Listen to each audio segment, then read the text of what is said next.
เขาก็ยังได้เห็นมาลองสั่งขาพร้อมเสียงปิ้งปากกันแน่เนี่ย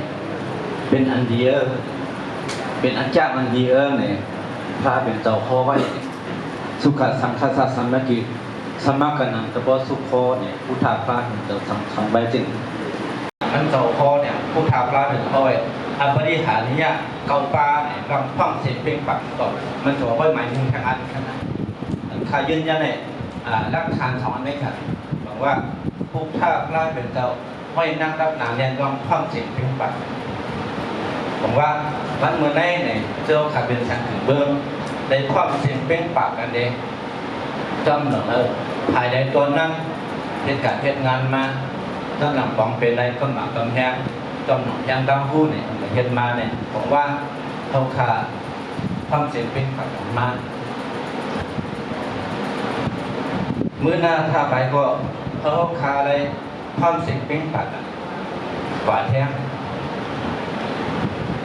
ลองความสิ่งปิ้งแบบนี้ลองครับเขาจะอยู่วัดแล้วก็ดีอยู่บ้านแล้วก็ดีอยู่เมืองแล้วก็ดีเนี่ยการลองความสิ่งปิ้งแบบนี้ลองเพราะว่าเขาเป็นไทยสังฆาโดยเห็นบนเกาะจุนไทยเนี่ย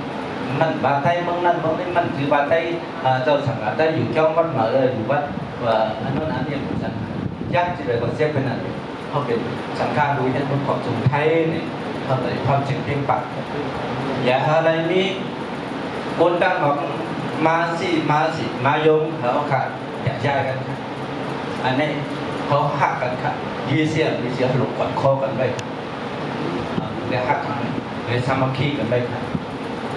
ก็ว่าเขาเป็นลูกน้องถ้าพระเบียเจ้าเนี่ยพระเบียเจ้าสั่งสอนเพิ่มเสียงปิ้งปากเนี่ยเขาก็เลยถอดความขอสั่งความสั่นเนี่ยอันนี้ดอกถอดเสียงปิ้งปากต่อถึงต่อถึงมาชาวเอ็ดอายุเพราะว่าพอเป็นลูกชายก็เป็นเหมากันนะข้าเขาเนี่ยเท่าไปเพิ่มแทนเลยพอเป็นลูกสาวก็เป็นสาวนะชาวเอ็ดว่าถึงมาชาวเอ็ดปีเขาเดินกันแบบนั้นตั้งแต่ถึงมาถึงชาวเอ็ดก็เขาขาดความสิ่งเป็นปากกันมากกว่าถึงนั้นหมดเลยจะว่าเขาขาดความสิ่งเป็นปากก็จะขาดความสิ่งเป็นปากมากมือพลมากกว่าพร้อมเสียงเพลงบักกันลองส่งพร้อมเสียงเพลงบักอันเป็นโคตั้งโคนานี่ก็เจอว่าจะได้กินเงินเดือนเลยเป็นโคนาจะมีน้ำใจสิทธิ์ไหนเพี้ยนมาพึ่งการเงินค่ะเขามาพึ่งกันต่อให้ข่าวว่าประกันนั้นเนี่ยเขาคันได้เป็นเสียงขึงเมื่อกูป้าทางเสื้อวันนึงมาเขาขาบอกไหวใส่ขึ้นเมืองวันเขาเมืองเขาเนี่ยอันเดียวเองข้าเขาเนี่ยนะอันเดียวเขาจะเนี่ยขึ้นพระเป็นตัวไว้กันนะปุ่มใส่ยันดังใส่ยันขวาทางหน้ามีเพิ่งครับเจ้าเขาขาเนี่ยเป็นช่างถึงเมืองกูไปใหญ่กูป้าค่ะตั้งพูดเดียนตัวกูป้าค่ะอันใหญ่เขาเนี่ยขึ้นพระเป็นตัวค่ะเพราะบอกไหวใส่ขึ้นเมืองวันต่อเมื่อเขาค่ะเขามากันนั้นได้ก็เขามาพึ่งเหตุการณ์ค่ะเขาหลอตื้อตั้งได้ค่ะนะเพราะเขาเพิ่งเป็นก้นโดงค่ะนะเพราะเขาเพิ่งเป็นเมียวเนี่ยวันหนึ่งมาเนี่ยเขาเวลาค่ะนะเขาเล็กกูวันอายุวัฒน์เขาเนี่ยมันเล็กกว่ากูวันมันค่ะเขาได้ใหญ่มากูมือกูวันค่ะบอกว่าอันเข้ามากันได้เนี่ยเขามาเพิ่งเป็นหัวหน้าค่ะมาเพิ่งเป็นหัวหน้าเขาขับมาเพิ่งเป็นแต่ในเงินในต้องคือเสียงจะมาเพิ่งเป็นที่ตั้งดีเขาตาเอาขัดดีกว่าเขาเลยมาเพี้ยนเอาเองเพิ่งเป็นหัวหน้าเพิ่งเป็นหัวหน้าผ่ายนั่นผ่ายนี่ให้เขาไหลมาอันนี้เคชาวปีสมัยเขาเอาโอกาสคือตั้งอันนี้ก่อนอันบ้าขันนะมันเช่นหนังข้าเขาเย้าปีเอยามเมพีเองก็รู้จักค่ะต้นถามค่ะต้นถามของดังมัดข้าเขาปีเอ็กดีไปแต่ละค้าบูกันนะ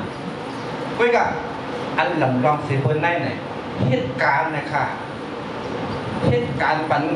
คนดังหนังสังละลายเนี่ยอันนี้คนถามเลยค่ะเจ้าเย้านั่นมาคนถามค่ะคนถามได้ดีขนาดก็กับเจ้าขอเหตุการณ์ คนดังช่างอะไรฮะคนเนี่ยถามในกับพวกวันมาเขามีกันนะว่าเขามากันดีกว่าเขามาพึ่งเหตุการณ์กันคนดังทำไมข่าวว่ามันเป็นพ่อข่าวเป็นเชียงสิงห์นนท์คูบ้าเกาะนะจำอย่างข่าวใส่ย้อนหลังอีกหนึ่งตึกชนจะพิจารณาแบบกำหนดเขาข่าวในเขาข่าวไปตามซ้อมเจ้าคู่ลงในมาสามีบอก4:30จะได้มาถึงกันได้นะจนหรือที่มีห้องยาเรื่องเขาขับไปมันจะก็เลยหักท่ามการทุกทางเมืองใจสอนดีสอนได้จันจับก็แต่ด้วยถึงป้า1 2การปฏิญาณที่ธรรมะบาราสัทธรรมะบาราเกี่ยวกับซึ่งได้เมืองใจปัดปื้นลักสุดมาก็ได้ด้วยถึงป้า2 3ลักสุดเขาเนี่ยพอเด็กแค่ก็อย่างเหมือนสุดก็3ก็ได้เห็นมากนะ4ค่ะนะนั่นคือกิ่งเพจันทร์พกท่าเมืองใดโบเดเพกว่าต่างวันต่างเบ้งก็ดึกข้าเจอแค่5ค่ะนะซ้ำไรเปิดวัดเป็นว่าอันเด่นมีกิ่งเพในเมืองหมอกเมืองก่อนเฮ็ดข้าเจอแทนกัน6ค่ะนะอันส่งดูเห็นสังฆาเห็นเมืองไทยก็ดีซีหัวก็ดีเมืองอังกฤษก็ดีอินเดียก็ไปอันนี้ก็เลยเห็น7ค่ะนะการพึ่งเพศศาสนากับฮอตละสอนทละเนื้อเมืองนอกเมืองหนึ่งคนเดียวจักผมว่าขาดมัดทัศน์ด้วยเนี่ยการจากการลงสกุลธรรมสามิตมีเส้นอันเนื้อการเส้นอันไหนเนี่ยเขาขาไปมามันจะส่งมาเมืองไทยแน่เนี่ยนั่นก็เป็นตอนขันของสมาผมมีโอกาสติดตามมาให้ในเมืองไทยเนี่ยเหมือนเช่นน่ะเขาขาเลยมาเพิ่มเสียงเพ่งปากกันช่วยเนี่ยมาถึงก็เหมือนจังเขาขาใจกันมันสบายอันนี้เขาขามีกลุ่มมุนจ้องมันค่ะอย่าไปว่าจะพูดธรรมะสามีมันจะผู้เจ้าขาหลงจะเช่นนั้นค่ะใช่ค่ะบางป้าเดี๋ยววนพิษถ้าเป็นลูกบอลนี่คันเพื่อนผู้เจ้าพวกนั้นเจ้าเขาถังได้ขึ้นตัวเจ้าไปเพราะเจ้าเขาวนเช่นนั้นนะใช่ค่ะอันการเจ้าเขาเห็นเช่นนั้นเนี่ยบอกว่าเป็นพอดอ่อนตอนหนึ่งเป็นการจะกุศลธรรมสามีเนี่ยเจ้าเขาหลวงในสันนิษฐานยุคตัวเจ้าก่อนเขาขึ้นค่ะเจ้าเขาเป็นแซนกึ่งเมืองค่ะลูกเพราะเจ้าเขายุคไว้จะน้ำตับเนี่ยเป็นฐานมีก่อนเป็นเดียวบอกว่าอนุคามาไปตามจันทร์สังฆาโดยเมืองเกาะถึงไทยได้ก็เป็นพอดอ่อนตอนหนึ่งการจะกุศลธรรมสามีเข้าใจแข่งกันนั้นเจ้าเนี่ยอันนี้เคยมีเรื่องของผู้จัดสอบเขาบางอัน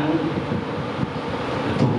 มันอาเปย์ย่าซื้อเสียงสังฆาได้เออก็เจ้าก็อย่าไปเห็นนั่นละต้องปั่นอย่างนำอันที่ย่าซื้อเสียงย่าเสียงเจ้าเปิดกายย่าเสียงบ้านสังฆาได้จะกลงธรรมะจะกว่าม้วนขันอันนี้ต้องหมั่นเจ้าเขาอีกนึงอันนี้อาเป็นย่าซื้อเสียงเจ้าเก่าย่าซื้อเสียงสังฆาได้เนี่ยอย่าไปเห็นนั่นละขาดไปก็ต้องก่อนแล้วเขาด้วยกันถึงส่วนของเขาเหตุการณ์อันเหตุสิ่งเขาดีสังขารด้วยสิ่งดีเหตุสิ่งเจ้าคุณธรรมสามีดีอันนี้ถึงส่วนค่ะถึงส่วนก็บอกเช่นนั้นแหละวันหมู่นี้ก็ขาดไปจังหวัดสังขารนะกำลังทุนขาดไปเอาใครถึงส่วนของเขาไม่ใส่กว้างเชื่อการมอบอกสัตว์บรรคุณต่างก็เพราะอันนี้ใครเอาขาพร้อมเสียงเป็นปากอันเสียตอนกันพายคือลำในลำอันน้องพายมือในตอนกันพายค่ะคำพองพายคำพองใหญ่เบี้ยพายกว่าดังลำค่ะนะคำพองพายกับดังหนาวคำพองพายกับจะมีเห็นด้านล่างคือลำอันในเนี่ยเป็นสร้างมาไว้เดียวครับสร้างมาไว้เดียวแค่มาก่อนเพื่อกับเข้าหลวงขั้นจะขี่หรือคือในสิตอนกันพายกว่าแถบดำๆเลยครับคาราเบลทุกคนจะพิจารณาหนึ่งในการออกคำสุขครับ